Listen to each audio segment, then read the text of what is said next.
नमस्कार, मी विशाल पवार बोलतोय आंबेगाव तालुक्यातून. 3 घटना झाल्या. पहिली घटना पिंपरखेड या ठिकाणी झाली. ती बारीक चिमुकणी मुलगी होती. ती बाबा उसाला पाणी भरत होता. तिला पाणी घेऊन चालली. बिबट्या दडून बसला. त्या मुलीवर बिबट्याने हल्ला केला आणि तिला वडीत नेलं. तिचा जागीच मृत्यू झाला. ही पहिली घटना. त्याच्यानंतर दुसरी घटना जांबूतला झाली. सकाळच्या 6च्या सुमारास आजीला अंगणातून वाट्यावरून वडीत बिबट्याने नेलं. त्या आजीला सुद्धा बिबट्याने ठार केलं. ही घटना दुसरी घटना झाली. आणि कालची तिसरी घटना झाली. तिसरी घटना अशी झाली की तिसरी घटना कालची 3 ते 4च्या सुमारास झाली. रोहन बोंबे या 13 वर्षाचा मुलगा याला अंगणातून बिबट्याने वडीत नेलं उसाच्या कडेला आणि तो जागीच ठार झाला. तिसरी घटना. आणि ह्या 3 घटना झाल्या. पहिल्या घटनेलाच याच्यावर निर्णय झाला होता. सांगितलं होतं ग्रामस्थांनी, निर्णय वरपर्यंत पाठवला होता. तुम्ही या ठिकाणी या आणि बघून जा घटनास्थळी. या ठिकाणी काय कोणी राज्यपाल आला नाही, पालकमंत्री आला नाही आणि या ठिकाणी वनमंत्री सुद्धा आलेला नाही या ठिकाणी आणि कोणी घटनास्थळी आलेलं नाही. याच्यावर काय आक्षेप झालेला नाही आणि याच्यावर काही आक्षेप घेतलेला नाही.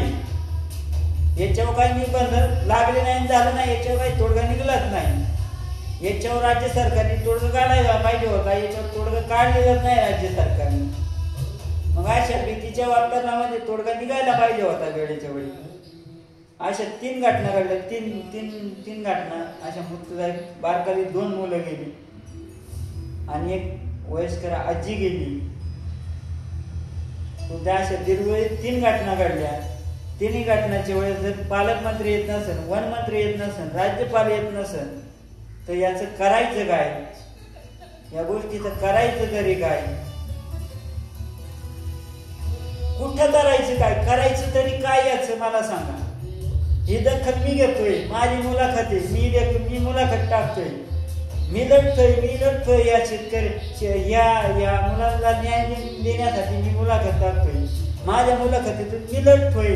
या मुलासाठी न्याय मिळवून देण्यासाठी मी मुलाखत टाकतोय. न्याय मिळावा म्हणून मी लढतोय. आज मी शेतकऱ्याच्या पाठीशी, या कुटुंबाच्या पाठीशी मी उभा आहे. मी मुलाखत करतोय.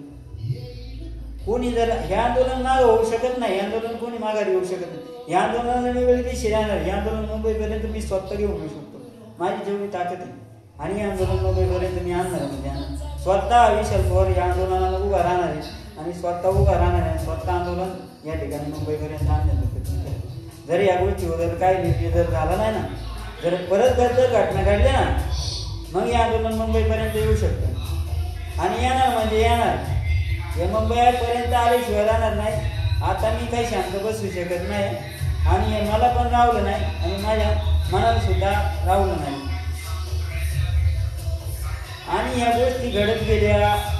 त्या बापात कालचा मी जो व्हिडिओ पाहिला रातचा, तो बाप अक्षरच्या डोळ्यातून रडत होता.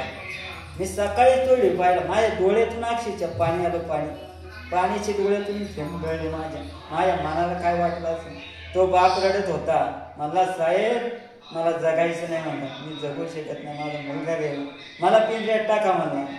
मला बिबट्याला मारायची परवानगी नाही आणि माणसांना खाल्लेलं चालतं म्हणलं. इतकं दुर्दैव घटना, इतकं दुर्दैव गोष्ट, इतकं दुर्दैवी असं होऊ शकतं. इतकी निष्पापणा वनमंत्र्यांचा. अरे जर वनमंत्री येत नसेल काय उपयोग आहे त्या वनमंत्र्याचा? मला सांग, काय उपयोग आहे त्या मंत्रिमंडळाचा? काय उपयोग आहे तिथं? जर त्याच्यावर निर्णय नसेल घेता येत तर काय उपयोग आहे ना?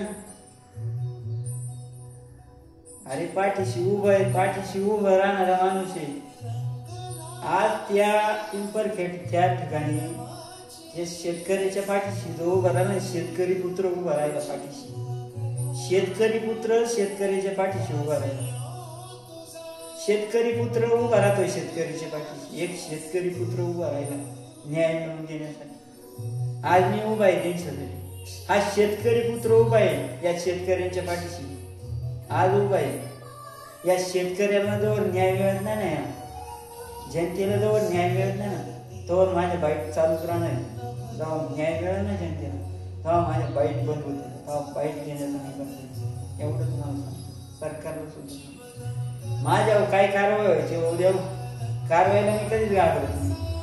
जेव्हा माझ्या जनतेवर प्रश्न येतो ना तेव्हा मी उभा असतो बाईट घेण्यासाठी. माझ्या काळजाला जागा नाही. मी 2 वेळा बिबट्या पाहिला, मी स्वतः 2 वेळा बिबट्या पाहिला, स्वतः पाहिला 2 वेळा मी पाहिला स्वतः 2 वेळा बिबट्या. मी मोठ्या गाडीत असताना पाहिजे, मी काय मोटरसायकली नव्हतो, मोठ्या गाडीत होती 4 चाकी असताना बिबट्या पाहिला.